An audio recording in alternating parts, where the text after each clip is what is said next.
Buenos días, bienvenidos todos. Gracias por confiar nuevamente en Census Capacitación para llenarse de conocimiento. Recuerden que la capacitación siempre será una inversión más que un gasto, una inversión que en algún momento ya verán de la vida, lo veremos regresar.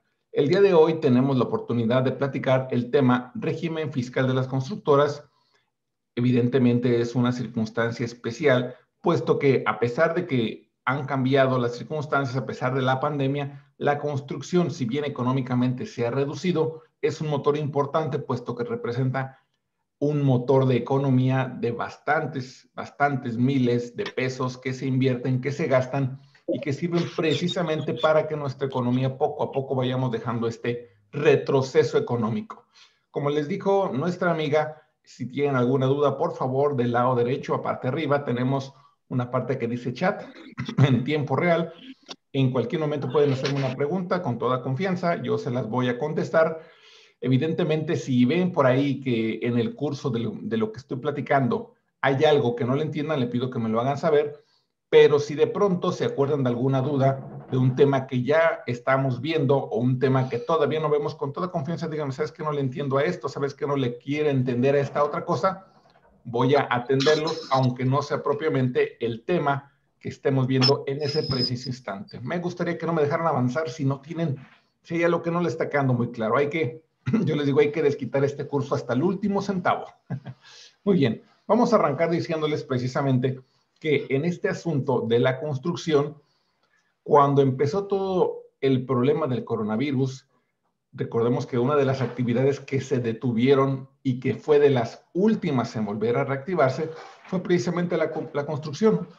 Hablamos que al mes de diciembre se habla de una disminución del 22% de esta actividad. ¿Esto qué implica?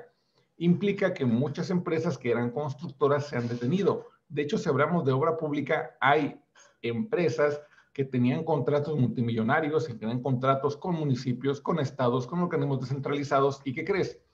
Al día de hoy ya no están trabajándolos, algunos fueron revocados esos contratos.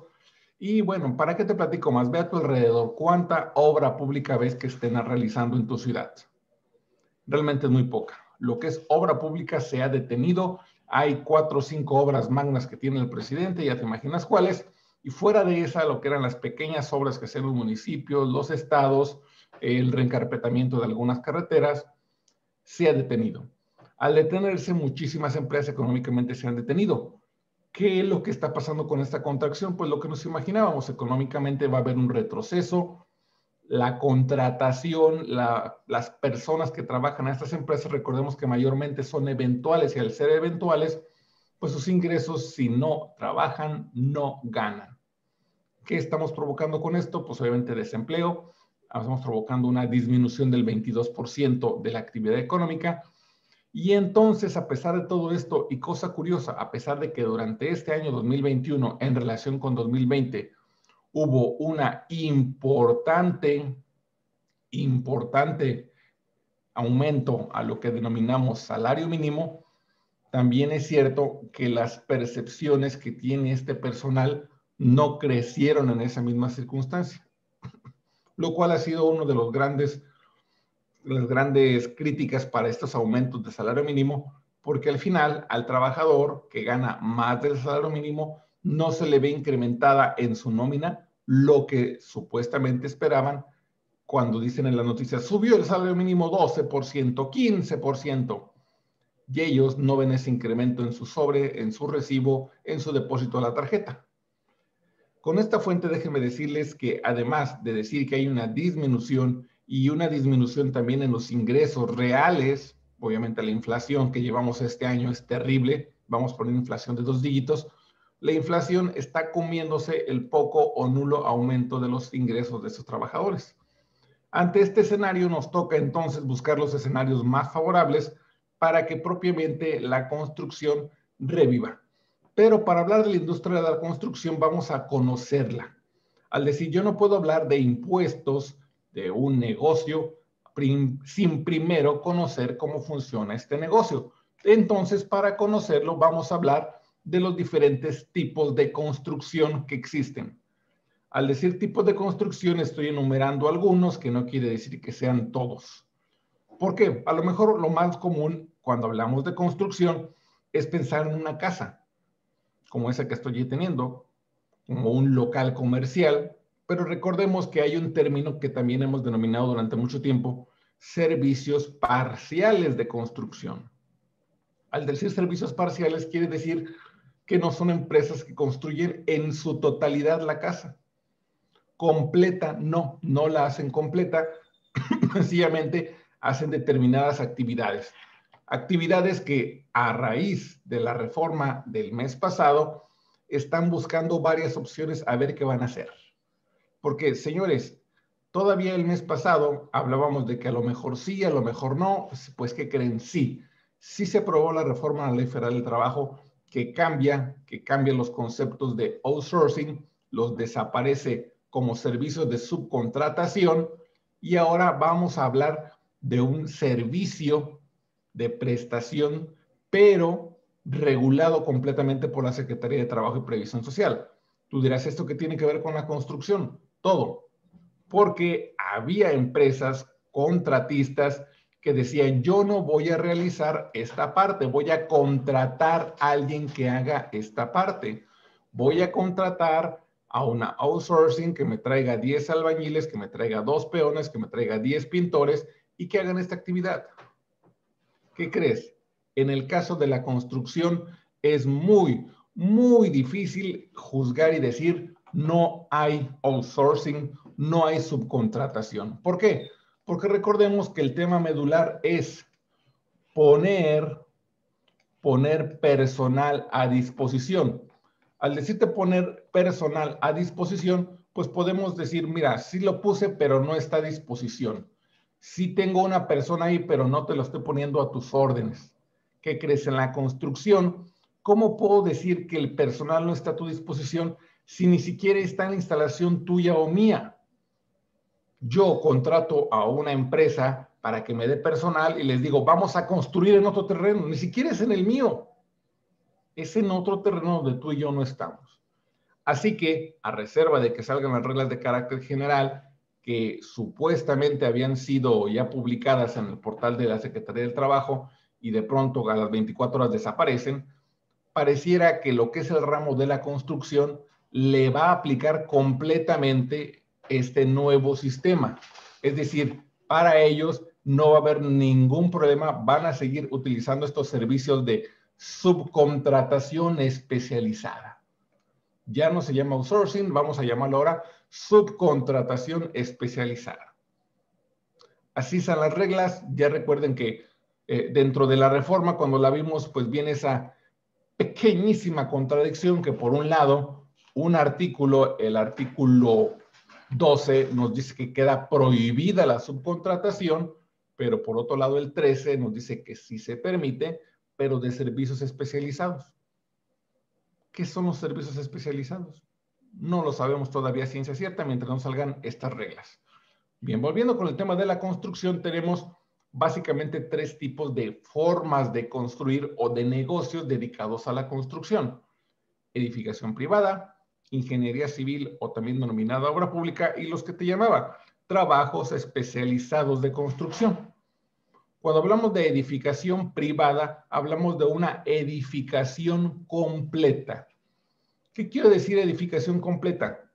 Una construcción de inmuebles, todo un inmueble. Yo me comprometo vía contrato a elevar, a construir todo un inmueble, ya sea residencial o no residencial, para tipo comercial. Viviendas, ya sea unifamiliares, varias viviendas unifamiliares, naves, plantas industriales, edificios comerciales, en fin, todo ese tipo de cosas. Además, perdón, que este tipo de edificaciones privadas, ¿quién es mi cliente? Una persona como tú y como yo, alguien que no sea un ente económico gubernamental o descentralizado del gobierno. Al ser una persona independiente de lo que es ingeniería civil o al gobierno federal, estatal o municipal, la negociación que tenemos tú y yo se pacta en un contrato, pero generalmente este tipo de contratos son algo flexibles. Quiero decirle algo porque se trata de una negociación entre tú y yo. Tanto el Código Civil como otras disposiciones nos permiten que haya ese margen, siempre manifestando que en un contrato de este tipo de edificación privada va a haber un margen al que vamos a denominar previo acuerdo de las partes. ¿Por qué previo acuerdo de las partes? A lo mejor tú y yo nos ponemos de acuerdo para hacer algo, para levantar una casa si es servicios de edificación privada, o nada más para una remodelación, trabajos especializados de construcción. En cualquiera de los dos podemos pactar un precio de la obra y un precio de mi margen de utilidad. Una vez pactado esto, la siguiente pregunta, oye, ¿y si sube mucho el cemento? Digo, porque el cemento y el acero principalmente son productos que son muy volátiles, de un día para otro andan así. Si subiera mucho, truena nuestro presupuesto. Oye, y si me permites hacerte un ajuste más, estoy pasando por una circunstancia en este momento con una empresa que construye cabañas. Esta empresa de cabañas, ¿qué crees? En este momento no le es posible encontrar la madera que se comprometió. Por tanto, cuando el proyecto estructural decía que iba a ser por 100% de un tipo de madera, ahora no encuentra ese tipo de madera. Y como no la encuentra, están en esa negociación donde dicen, oye, ¿y si le metemos un poquito de esta otra? Va a ser un poquito más cara, pero es de la misma calidad, tiene mucha dureza como esta. Todo ese tipo de circunstancias extraordinarias que modifican un proyecto, que modifican un presupuesto, en la edificación privada, pues obviamente llegan a darse, pero en ingeniería civil, señores, en obra pública, son muy pocos casos donde se permite ese tipo de opciones, ese tipo de variaciones donde digas, híjole, no se puede.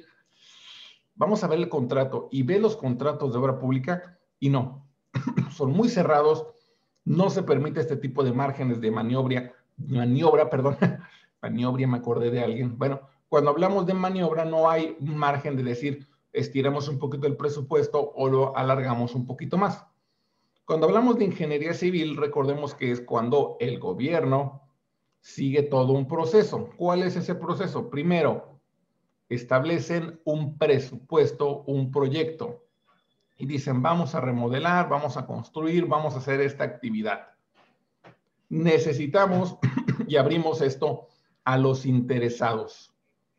Hay diversos tipos de trabajos, ya sea que se trabajan por adjudicación directa o se trabajan por concurso. Es lo que llamamos licitación. Licitación quiere decir que el gobierno ya sabe que va a tener una actividad, ya sabe que quiere hacer determinada actividad, un pavimento, un reencarpetamiento, mejorar una escuela, levantar un salón. Me tocó ahora con el temblor de Oaxaca, que tumbaban las instalaciones deterioradas y volvían a levantar unas presidencias municipales. Después de este escenario, ¿qué seguía? Lanzar la convocatoria, donde decían, vamos a hacer este proyecto, interesados, preséntense. A veces se atendían a todos los interesados y se concursaba cuál era el más viable. A veces por adjudicación directa. En algunas ocasiones este tipo de concursos eran abiertos para que el mejor postor llegara e hiciera la actividad que él considerara prudente. En otras ocasiones, déjenme decirles que no estaba tan abierto. Era solamente la invitación a determinadas personas, lo que llamaban invitación restringida.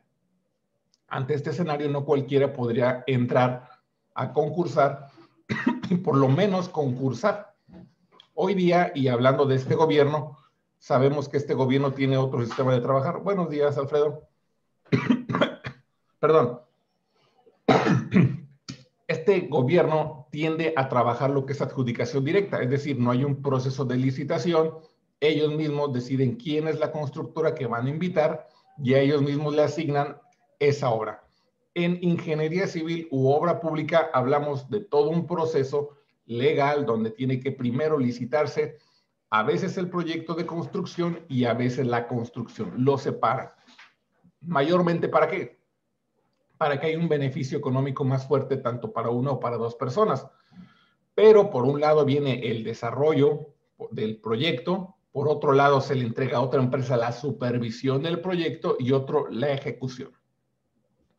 En trabajos especializados de construcción vamos a hablar de actividades que son parte de la construcción, pero que constituyen una fase nada más. Es decir, yo estoy contratado ¿para qué? No, es para dar una rezanada a todo lo que es el plafón. Nada más me contrataron para pintar una casa. Nada más me contratan para cambiar una puerta, para cambiar los herrajes de una casa. Si ves, son trabajos muy específicos. No implica construir toda una casa como el primer ejemplo de edificación privada.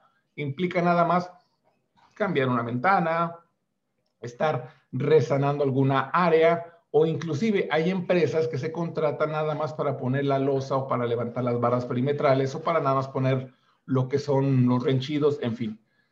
Casos y particularidades que ha provocado que esta área de la construcción sea muy diversa. Hay empresas tan especializadas que dicen, yo nada más llego y mi trabajo es demoler. Perfecto. Y demole todo, quiebra, hace pedazos. Y después llega otra empresa que se encarga de poner cimientos, renchidos, zapatas. Y después se va y llega otra empresa que se encarga del siguiente proceso. Si ves, son muy específicos, muy especiales las actividades de cada uno. En esos casos, eso lo vamos a denominar trabajos especializados de construcción. Todos estos servicios se busca preponderantemente que estén regidos por un contrato. Cuando hablamos de edificación privada, vamos a hablar de 4 tipos básicos de contratos. El contratante, siempre, como les decía, ya sea persona física o moral, se van a contratar y ninguno de ellos pertenece al gobierno. El contrato puede hablar de la construcción de toda la casa o, por ejemplo, una casa y son 40 o 30 el fraccionamiento, pero estás construyendo una casa en lo particular. Víctor, ¿una empresa puede hacer compra de materiales y otra construye, pero factura la primera? Sí, Víctor, claro que sí. De hecho, cuando veamos los contratos diferentes de edificación privada, sí es posible que tú y yo estemos comprando, construyendo, pero tú eres subcontratista de mí. Para ponerte ejemplificativo esto que me estás comentando, me gusta jugar con el Excel. Mira, aquí está mi Excel. Empresa A contrata con Juan Espinosa. Y hay una empresa B. Juan Espinosa y empresa A firman un contrato para que haya una construcción de una casa. Empresa A, ¿qué es lo que hace? Pues no tiene todos los elementos para construir y entonces le dice empresa B, tú te vas a encargar de esta área. Perfecto, empieza a construir empresa B a pesar de que ellos no tienen el contrato. Descubren que están comprando el material muy caro y le dicen a la empresa, oye, hazme un favor, ¿dónde compras tú el cemento? No, en tal lado. Cómpralo y hacemos cuentas al fin de quincena, al fin del mes, en la próxima estimación. ¿Hay algún problema por ese tipo de contratos donde uno permita que uno compre el material o el otro indistintamente? Sí lo hay, sobre todo si hablamos de construcción de casas habitación. En el caso de construcción de casas habitación hay un beneficio para efectos del IVA, Víctor, que es el que yo te cobre, empresa B, el servicio de construcción parcial, porque estamos diciendo que empresa B no es el que tiene un contrato, nada más va a construir una parte. Empresa B va a cobrar exento de IVA, pero condicionado a cumplir determinadas características del servicio que presta. ¿Y cuál es una de esas características? Material y mano de obra es una de esas características. Si empresa B, al prestar el servicio, compra el material y la mano de obra, él la pone a disposición para construir y cumplir el contrato de empresa A, entonces sí estaríamos hablando de que podría exentar de IVA, aparte de otros 2 requisitos que veremos más adelante. Pero ¿qué crees? Si empresa B dice, ¿sabes qué? Yo no quiero comprar nada, ¿sabes qué? Cómprala tú, empresa A, yo sigo poniendo el personal a disposición, pero no voy a comprar el material. En esos casos, olvídate de esto. Nos vamos a IVA a tasa general. sea 16% o sea 8% si hablamos de zonas fronterizas. Esa es la diferencia, Víctor. ¿Sí se permite? Claro que sí. Puede haber una negociación entre estas dos empresas y decir, yo compro el material, no cómpralo tú, no, yo compro la mitad, tú compras la mitad. Oye, pero ¿hablamos de todo o hablamos de un poquito? Las disposiciones que regulan esto de la tasa exenta o a tasa general nos dicen que compres el material. No te condiciona a que compres el 100% del material. Entonces, Víctor, para ser sujeto de ese beneficio y estar exento de IVA, debes de comprar material. El 10% del total, el 40%, el 70%, el 100%. La regla no te dice cuánto por ciento, pero sí que pongas y compres material. ¿De acuerdo?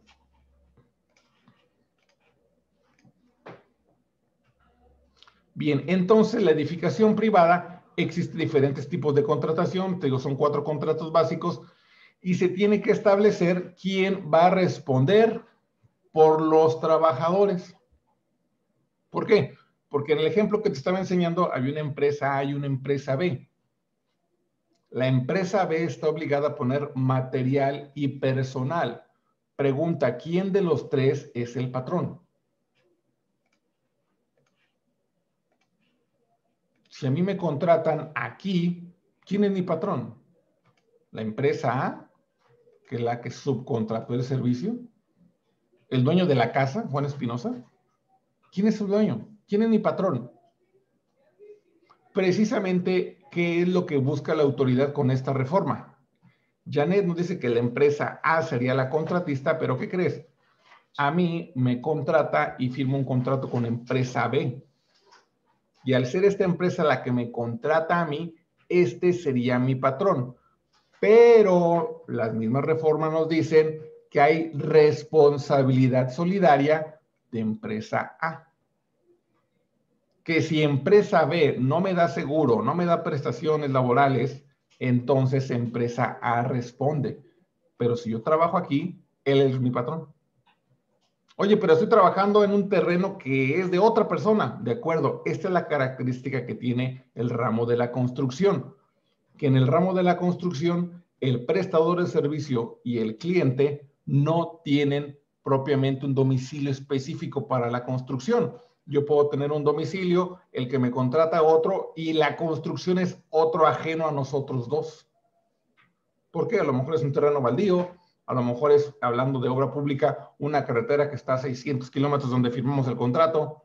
Esa es la particularidad de lo que es construcción.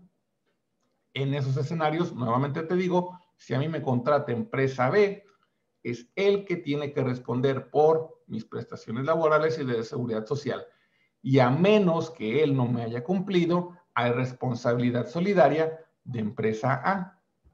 Oye, Juan Espinosa o la persona que me contrate, en estos casos sería la segunda responsabilidad solidaria si es que ninguno de estos dos responde. Pero para efectos legales, primero es tu patrón con el que firmas el contrato, segundo, el subcontratista que te contrató de esta manera. Ahora, recordemos que esta disposición de la subcontratación o servicios especializados, como le llama ahora la Ley Federal del Trabajo, están regulados, pero ya entró en vigor la reforma en determinados artículos. ¿Por qué digo en determinados? Porque todas las reformas a la Ley Federal del Trabajo están condicionadas a la publicación de las reglas de carácter general.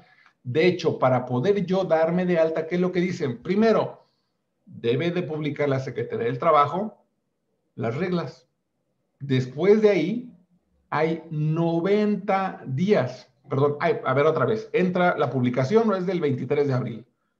Tiene 30 días la Secretaría para darme a conocer las reglas. Publicadas las reglas, hay 90 días naturales para que yo, empresa subcontratista, me registre, cumpla con los requisitos. Oye, y en esos 30 y 90 días, ¿qué va a pasar?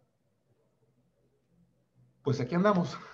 Vamos a seguir trabajando. Evidentemente, ¿qué dice la autoridad? Ya no se va a permitir. Por ejemplo, la retención del 6% el 31 de julio desaparece. Pero mientras seguimos así.